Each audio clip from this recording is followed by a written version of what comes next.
guys, so I'm doing this vlog on chapter 14.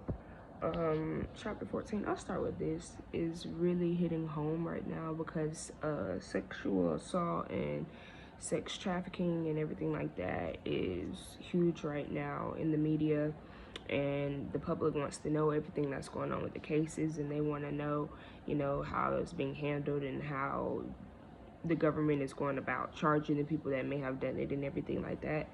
So this chapter really hits home and really has a lot of weight because as a citizen of America, I like to know how they go about charging the people who have done these crimes and different things like that, because as a woman, it could happen to me and I wouldn't want it to happen to me, and I know no justice is going to be done. So I'll start with this. The beginning of the chapter basically talks about two writers, and they're talking about the case of a rape victim. The practice of naming the practice of naming rape victims varies depending on news organizations' ethics policies. So, although identifying information can be obtained in the public record and it is permissible to publish, news organizations must make ethical decisions balancing their legal right to publish with potential harm that could face the rape victim if identifying information is published.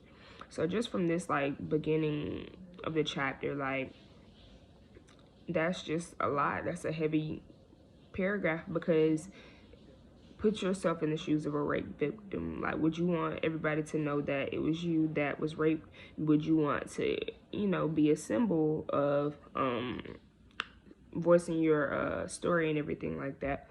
Because everybody doesn't want that spotlight. Everybody doesn't want to be known in the media for what may have happened in their life or what may have caused trauma to them.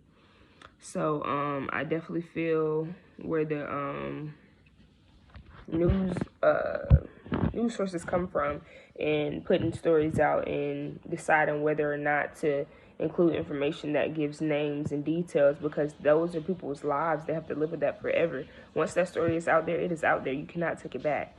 So this is just, I really enjoy reading this chapter.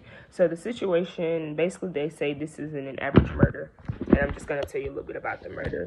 Jonathan McFadden, 25-year-old, was a 2012 graduate of Winthrop University in Rock Hill, South Carolina. His first professional job was a crime reporter at the Herald, a newspaper in Rock Hill. In August 2012, he broke a story about Tony Brown, a 22-year-old who is accused of killing a 39-year-old Michael Jamar Taylor in the street after Taylor allegedly raped Brown's half-sister. McFadden knew it was against the Herald's policy to name the victim, but by naming the murder victim, would he inadvertently identify the rape victim? Because once you say one part of the story, you then tell the whole story. Furthermore, revealing the exact location of the crime, specifically the street name and the relationship between the shooter and the murder victim, could potentially identify the rape victim. It is, because people aren't, crazy. They're going to put two and two together. So McFadden had encountered this dilemma before, and he needed assistance. Several meetings ensued between McFadden and the editor-in-chief of the Herald about how to report the story while protecting the privacy of the rape victim.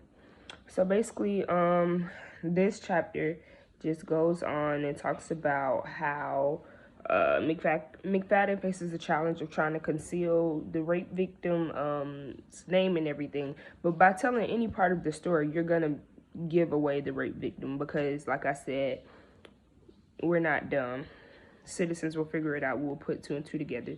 So he thinks the best thing to do is leaving out details. To me, that wasn't the smartest thing to do, because when you leave out details, then people start to infer and put in their own details, and it's just a lot.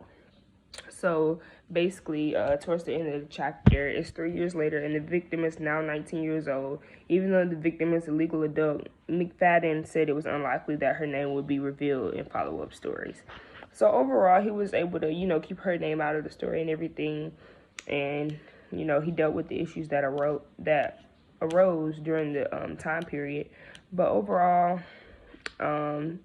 when it comes to situations as such, it's just hard. I feel like either you're gonna report on the story or you're not, because in this day and age, once you tell one part, you gotta tell it all. So yeah, y'all.